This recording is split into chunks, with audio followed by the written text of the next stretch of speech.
इस कहानी की शुरुआत में आपको एक तस्वीर दिखाता हूं। इस तस्वीर को ध्यान से देखिए। इस तस्वीर पे एक नाम लिखा हुआ है और यह नाम है अहमद अल शारा उर्फ या एलियास आप कहें अबू मोहम्मद अल गुलानी या फिर अल जुलानी।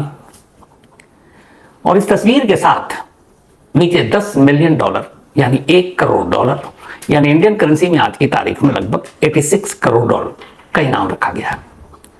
ये एक वांटेड टेररिस्ट जिसकी तलाश है और ये पोस्टर किसी और ने नहीं, अमेरिका ने छपवाया। सीरिया में अमेरिकन एम्बेसी की तरफ से यह पोस्टर जारी किया गया था 2017 में और इसके सर पर यानी अहमद अल शारा या फिर अबू मोहम्मद अल गुलानी या अल जुलानी के सर पर पूरे $1 करोड़ अमेरिकी का इनाम रखा गया था। ये तस्वीर, ये चेहरा आप देख लीजिए। अब आइए आपको दूसरी तस्वीर दिखाता हूं। ये तस्वीर है कल की यानी 14 मई 2025। इस पोस्टर के 8 साल बाद की तस्वीर है।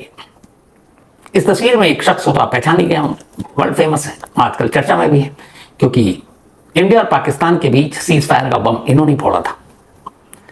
तो ये है अमेरिकी प्रेसिडेंट डोनाल्ड ट्रंप और ये एक शख्स से हाथ मिला रहे हैं। अब इस शख्स को देखिए, चेहरा थोड़ा सा बदला हुआ क्योंकि 8 साल एक लंबा अरसा होता है, 8 साल में बहुत कुछ बदल जाता है, लेकिन फिर भी इतना भी नहीं कि पूरा बदल जाए। तो अमेरिकी प्रेसिडेंट डोनाल्ड ट्रंप इस शख्स से हाथ मिला रहे हैं। पूरी दुनिया की मीडिया वहां पर मौजूद है, पूरी दुनिया की मीडिया में ये तस्वीरें आई और इसके जरिए दुनिया ने देखी। ये जो ट्रंप के साथ हाथ मिला रहे हैं ये वही शख्स है जिनका पोस्टर अमेरिकी एम्बेसी ने 8 साल पहले जारी किया था और जिसके सर पर $1 करोड़ का इनाम रखा था। अमेरिका ने न सिर्फ $1 करोड़ का इनाम रखा था बल्कि इस शख्स को ग्लोबल टेररिस्ट डिक्लेयर किया था, अंतरराष्ट्रीय आतंकवादी। अमेरिका के ही दबाव में यूएनएससी यानी यूनाइटेड नेशन सिक्योरिटी काउंसिल, संयुक्त राष्ट्र सुरक्षा परिषद ने भी इस शख्स को ग्लोबल टेररिस्ट डिक्लेयर किया था। तो अमेरिका, यूएनएससी, इजराइल और भी ऐसे कई देश जिन्होंने इस शख्स को इंटरनेशनल टेररिस्ट माना। अब इस वक्त जिस शख्स से डोनाल्ड ट्रंप हाथ मिला रहे हैं वो वही शख्स है $1 करोड़ इनामी डॉलर वाला, अमेरिका की ही तरफ से, जिसके ऊपर $1 करोड़ का इनाम रखा गया डॉलर का और जिसे टेररिस्ट बताया गया था। अब उसी टेररिस्ट से अमेरिकी प्रेसिडेंट डोनाल्ड ट्रंप इस वक्त हाथ मिलाते हुए आपको दिखाई दे रहे हैं। अब सवाल तो आएगा कि भाई एक टेररिस्ट जिसको आप ही ने बनाया, आप ही ने उसके ऊपर इनाम रखा, आप ही ने डिक्लेयर किया, फिर एक मंच पर उसके साथ हाथ क्यों मिला रहे हैं? यही सवाल दुनिया के सामने था। लेकिन तस्वीरें बदली, चीजें बदली। इस तस्वीर और इस हाथ मिलाने का सच बताऊं उससे पहले एक सच जो मैं पहले भी कई बार आपको शायद दोहरा चुका हूं। आप जितने बड़े चेहरे आतंक के या नाम सोचिए, चाहे सबसे बड़ा जो कहते हैं अलकायदा का चीफ ओसामा बिन लादेन जिसने 9/11 किया, ओसामा बिन लादेन का डिप्टी अल जवाहिरी जो ओसामा बिन लादेन के एबटाबाद में मरने के बाद जिसने अलकायदा की कमान संभाली, अबू बकर अल बगदादी हाल के वक्त का सबसे खूंखार टेररिस्ट जिसने मौत के नए नए तरीके कैमरे पर कैद कर दुनिया को दिखाया और उसका IS यानी इंटरनेशनल जो IS उसने बनाया। ये सारे जो चेहरे हैं, चाहे बगदादी हो या फिर लादेन हो या फिर जवाहरी हो, इन सब में कॉमन बात एक है, ये सभी हैं आतंकवादी। लेकिन इन सबको जिसने पैदा किया, खड़ा किया, वो है अमेरिका।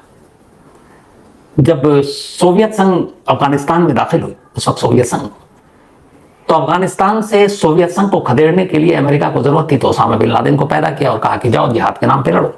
ओसामा बिन लादेन पहुंच गया अफगानिस्तान, पर हथियार देना आसान है। बाद में अफगानिस्तान का मसला खत्म हो गया, सोवियत सेना लौट गई, लेकिन लादेन ने हथियार वापस नहीं किए, जबकि अमेरिका ने उसे हथियार दिया, ट्रेनिंग दिया, पैसा भी दिया। अब एक बार खून लग गया तो कहाँ, लास्ट में वो अमेरिका के लिए सरदर्द बन गया। फिर 9/11 अमेरिका को ही जख्म दिया, एबटाबाद में फिर मारा गया। अल जवाहिरी ये भी अमेरिका का ट्रेन किया हुआ, लेकिन जब काम का नहीं रहा, अमेरिका के खिलाफ हुआ, उसे भी मार दिया। बगदादी जब 2011 में सीरिया में गृह युद्ध शुरू हुआ, सिविल वॉर, बशर अल असद की सरकार के खिलाफ, तो चूंकि असद के सरकार के सपोर्ट में रशिया थी और वो उसकी मदद कर रही थी, ईरान भी था। अब इधर बहुत सारे लोग असद के खिलाफ हो गए, वो पहुंच गए सीरिया। बगदादी ने भी कहा कि चलो सीरिया चलते हैं, तो वो सीरिया पहुंच गया। सीरिया में वो अब असद के खिलाफ लड़ रहा है। अमेरिका चूंकि असद के खिलाफ है, लेकिन रूस असद के सपोर्ट में है, तो अमेरिका को चाहिए था दूसरा दुश्मन।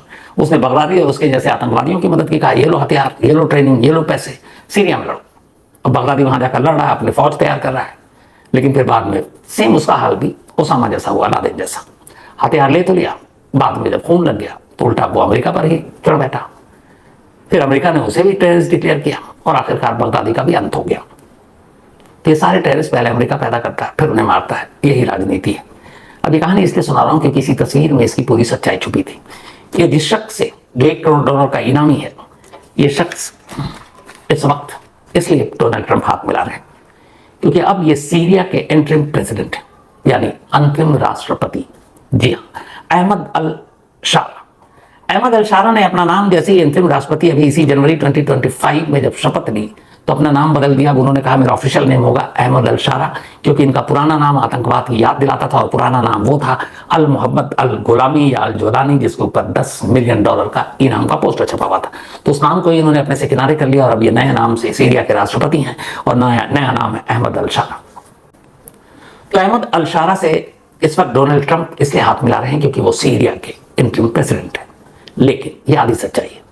पूरी सच्चाई यह है कि दुनिया के बहुत सारे देशों ने, बल्कि ज्यादातर देशों ने अहमद अल शारा को सीरिया का प्रेसिडेंट माना ही नहीं, न मान्यता दी है वहां की सरकार को। तो फिर ट्रंप क्यों?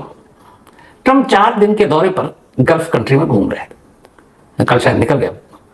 तो वो सऊदी अरब पहुंचे, उसके बाद फिर कतर भी गए, अब तुर्की भी शायद जाना था। तो कल जब वो लौटने लगे, अपना ये दौरा खत्म करके तुर्की जा रहे थे शायद, उससे पहले अचानक वो अहमद अल शारा को बुलाया जाता है, उनसे मुलाकात होती है, बातचीत होती है, फोटो सेशन होता है, एक तस्वीर खींची जाती है और इसी के साथ डोनाल्ड ट्रंप एक ऐलान करते हैं कि 1979 से सीरिया के ऊपर जितने भी बैन थे, आर्थिक पाबंदी और बाकी तरह की पाबंदी, जो प्रतिबंध था, वो सारा अमेरिका आज से हटा रहा है और अहमद अल शारा की सीरिया की इस नई सरकार को मान्यता दे रहा है, यानी वो उसमें मुहर लगा रहा है कि ये गवर्नमेंट लीगल है। न सिर्फ ये कि सरकार को मान्यता दी, उसके ऊपर से तमाम प्रतिबंध हटाए, अब सारी आर्थिक मदद भी करेगा, बल्कि दुनिया के कई देशों को चौंका भी दिया, क्योंकि सीरिया जैसे देश में एक ग्लोबल टेररिस्ट, जो खुद अमेरिका मतलब ही इसका सबूत है, और अब वो एक प्रेसिडेंट और अमेरिका कह रहा ठीक है। टेररिज्म को लेकर अमेरिका की पॉलिसी क्या है, एक तस्वीर से भी साफ हो जाती है, क्योंकि दुनिया के और भी बहुत सारे देश हैं जहां टेररिज्म में आतंकवाद छोड़कर लोग मुख्य धारा में आए, अमेरिका ने नहीं माना, लेकिन सीरिया में क्यों? क्योंकि इस वक्त ट्रंप साहब को पूरे दुनिया का बॉस बनना है, उन्हें दिखाना है, और शायद मुझे लगता है शांति का नोबेल अवार्ड उनका टारगेट है। इसी वजह से भारत पाकिस्तान के बीच सीज फायर वाली भी बात की, लेकिन आज उनका फिर बयान है कि नहीं, मैंने कोई मध्यस्थता नहीं कराई थी, मैंने सिर्फ मदद की थी। अब मध्यस्थता और मदद के बीच में क्या फर्क है, ये वो बेहतर बता सकते हैं। तो खैर, कहानी है अहमद अल शारा की। जब 2011 में सीरिया में सिविल वॉर छिड़ा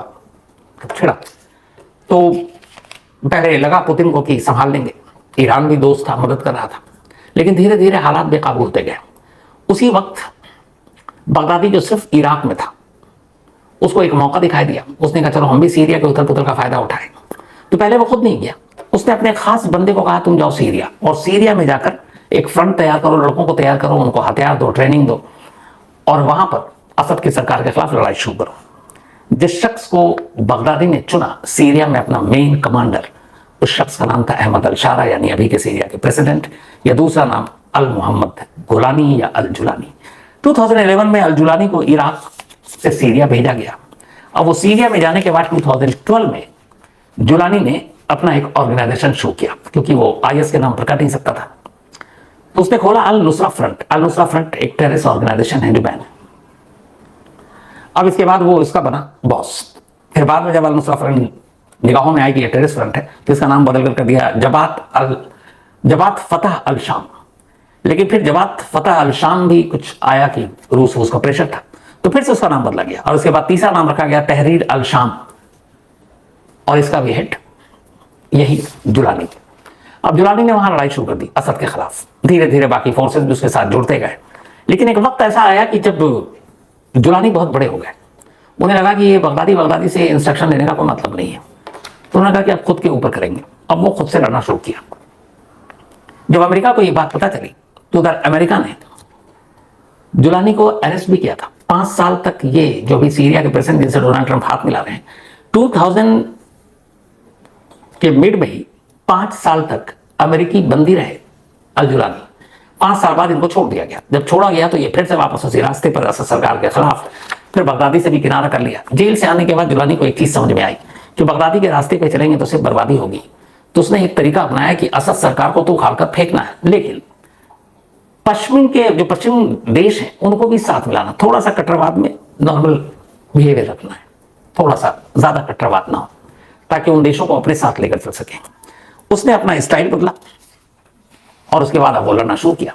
2011 में जो सिविल वॉर शुरू हुआ था, गृह युद्ध, 13 साल तक चला सीरिया में। इन 13 सालों में 5 लाख से ज्यादा लोग मारे गए, पता नहीं कितने लाख लोगों को सीरिया छोड़ना पड़ा। लेकिन फिर 2024 की तारीख आई, दिसंबर का महीना, और सबसे फ्रंट पे अब जो असद सरकार के खिलाफ छोटे छोटे बहुत सारे टुकड़ियां लड़ रही थी, लेकिन जो मेन फोर्स सामने उभर कर आया वो यही अल जुलानी का फोर्स था। अल जुलानी की इस टीम ने तहरीर अल शाम, इसने असद के कब्जे वाले बड़े बड़े शहरों पर कब्जा करना शुरू कर दिया। बशर अल असद को लगा था कि पुतिन मदद करेंगे और उसके बाद इन सब का खात्मा हो जाएगा या ईरान मदद करेगा। लेकिन दिक्कत यह आ गई कि 23 और 24 में ईरान फंस गया इजराइल के चक्कर में। वो उधर आपने देखा होगा ड्रोन लड़ाई, तो वो पहले अपना घर देखेगा या दूसरे का घर देखेगा। ईरान ने बशर अल असद की मदद करने से इनकार कर दिया कि मैं भी अपना ही देश बचाने की कोशिश में हूं। अब बचे पुतिन, जो लगातार इतने बरसों से 20 सालों से असद की सरकार को बचाए हुए थे। उधर पुतिन साहब पर भी दूसरी मुश्किल थी। 3 साल पहले उन्होंने यूक्रेन से जंग छेड़ रखी थी। अब सारी आर्मी उधर, फोर्स उधर, गोला बारूद उधर, पैसे उधर। अब वो रशिया को देखें या सीरिया को देखें, एंड टाइम पे उन्होंने भी मदद नहीं की।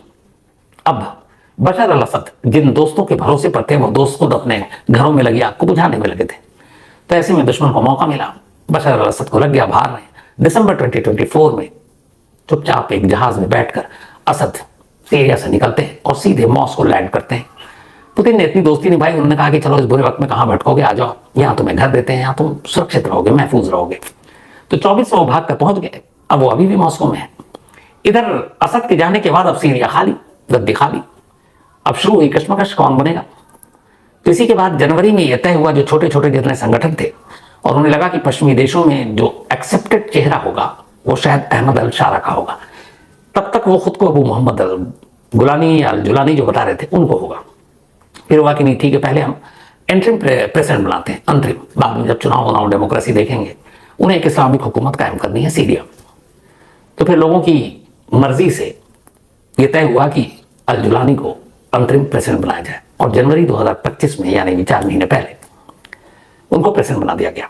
लेकिन जुलानी को सीरिया के प्रेसिडेंट के तौर पर ज्यादातर देशों ने मान्यता नहीं दी। सऊदी अरब ने दी और कुछ और देश थे, और लगा कि यह सिलसिला ऐसे ही चलेगा। सीरिया वैसे भी खंडर बन चुका है।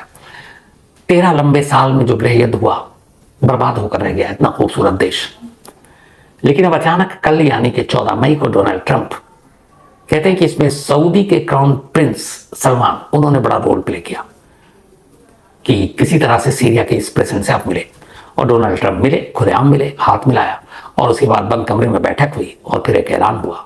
ट्रंप की तरफ से ऐलान ये हुआ कि अब तक सीरिया पर जो 1979 से हमने सामान पाबंदी लगा रखी थी, वो इसलिए कि बशर अल असद की सरकार आतंकवादियों को बढ़ावा देती थी, आतंकवादियों की मदद करती थी। तो अब वो दौर खत्म हो गया, अब असद रहे नहीं। तो उन्हें उम्मीद है कि अहमद अल शारा की लीडरशिप में सीरिया दोबारा चमकेगा, और उसको चमकाने के लिए हमने सीरिया पर लगे तमाम प्रतिबंध, रिस्ट्रिक्शन को वापस लेते हैं, और जितनी मदद होगी हम करेंगे। और इस ऐलान के साथ सीरिया ने एक राहत की सांस ली। लेकिन इस ऐलान के साथ ट्रंप ने कई और नए दुश्मन भी बना दिए, और उनमें एक दुश्मन तो पहले से है ईरान, उसे ये बात हजम नहीं हुई, और दूसरा जो दोस्त है अमेरिका का, इजराइल। क्योंकि इजराइल को पता है कि सीरिया में अगर एक टेररिस्ट के हाथ में कमान होगी, और वहां के टेररिस्ट ग्रुप, अगर अलकायदा या फिर बगदादी के लोग जिन्होंने तख्ता उखाड़ के फेंका है, वही सीरिया पे काबिज होंगे, तो सीरिया से इजराइल को खतरा है। तो इसीलिए सीरिया डोनाल्ड ट्रंप के इस फैसले से नाराज है कि आप इस सरकार को कैसे मान्यता दे सकते हो, जिसके सरकार के मुखिया पर आपने खुद $1 करोड़ का इनाम रखा था, जिसको आपने ग्लोबल टेररिस्ट डिक्लेयर किया था, जिसको यूएनएससी ने ग्लोबल टेररिस्ट डिक्लेयर किया था। लेकिन ट्रंप साहब ये सब चीजें कहाँ मानते हैं। लगता है वो अपने सेकंड टर्म में जो आए हैं, कुछ क्रांति करने के लिए आए हैं। आप उनके तमाम फैसले देखिए शुरू से अभी तक, चाहे वो टैरिफ हो, चाहे वो मेक इन अमेरिका हो, चाहे अमेरिका में पढ़ रहे विदेशी छात्रों का मामला हो, इंडिया पाकिस्तान का सीज फायर हो, अब जेलेंस्की और पुतिन के बीच भी वो मीटिंग होने जा रही है। उन्होंने कहा कि आप चाहो तो मैं भी आ जाऊंगा मीटिंग में, साथ में चाय पी लेंगे। तो इस और एक और आज खबर आई, देखिए कि जो टिम कुक हैं एप्पल के सीईओ, बाकायदा ये डोनाल्ड ट्रंप का स्टेटमेंट है, ये सोर्सेज वोर्सेज नहीं है, वीडियो भी होगा सोशल मीडिया पे, आप देख लीजिएगा। उन्होंने कहा कि मैंने टिम कुक को बुला के डांटा और समझाया कि तुम कहाँ इंडिया में इन्वेस्ट करने जा रहे हो एप्पल का, इंडिया में इन्वेस्ट मत करो, उनका तो टैरिफ बहुत ज्यादा है और इंडिया में इन्वेस्ट करने का कोई मतलब बनता नहीं है, तुम यूएस में करो। और ये वजह ये है कि चूंकि टैरिफ की लड़ाई में चीन एप्पल का एक बहुत बड़ा अब तक हब था जहां पे उसके सारे असेंबल हुआ करते थे, लेकिन अब चीन ने भी अमेरिका के पलटवार में टैरिफ जितना अमेरिका बढ़ा रहा है और दुगना करता जा रहा है। तो पता नहीं एप्पल के तो फिर प्रोडक्ट के रेट क्या पहुंच जाएंगे। तो एप्पल को लगा इंडिया का मार्केट सस्ता है, तो एप्पल ने यहीं से सारा असेंबल करने का अपना सोच लिया। अब ट्रंप साहब ने हड़का दिया टिम कुक को और कहा कि नहीं, आप अमेरिका में करो, इंडिया जाने का क्या मतलब है। अब जाहिर सी बात है, अमेरिकी प्रेसिडेंट अगर अमेरिका की एक कंपनी के सीईओ को इस तरह बोले और सीधे कैमरे पर जेलेंस्की को जिस तरीके से हड़काया था पूरी दुनिया ने देखा, टिम कुक को नहीं सिर्फ हड़काया बल्कि खुद कह भी रहे हैं कैमरे के सामने। तो आपको लगता है कि टिम कुक इंडिया में एप्पल के प्रोडक्ट्स को असेंबल करने की कोशिश करेंगे? जाहिर सी बात है, ये एक बड़ा मौका है जो भारत से छीना जा रहा है। अब पता नहीं, ट्रंप और मोदी साहब में तो अच्छी खासी दोस्ती थी, लेकिन ये दोस्ती अब कुछ कहीं और ही जा रही है। मुझे लगता है ये जो अभी सीज फायर हुआ है, इसको भी लेके जिस तरीके से ट्रंप साहब ने क्लेम करना शुरू किया, वो भी एक नोबेल पीस प्राइज के लिए कोशिश थी, लेकिन अब भारत सरकार ने लगातार कह दिया कि नहीं, सीज फायर में अमेरिका ने कोई मदद नहीं की। अब आज उन्हें कहना पड़ा हमने मध्यस्थता नहीं की, हमने तो सिर्फ मदद की थी। तो ये रिश्ते खराब होने, लेकिन इस रिश्ते खराब होने से हमारे ट्रेड और बाकी बहुत सारी चीज़ों पर असर पड़ेगा। तो इसीलिए मैं कह रहा हूँ कि ये जो सेकेंड टर्म है ना डोनाल्ड ट्रंप साहब का, ये तो अभी शुरुआत है। अभी तो उन्होंने चार्ज लिया है, अभी पूरे 3.25 साल बाकी है या 3.5 साल, पता नहीं क्या क्या होगा।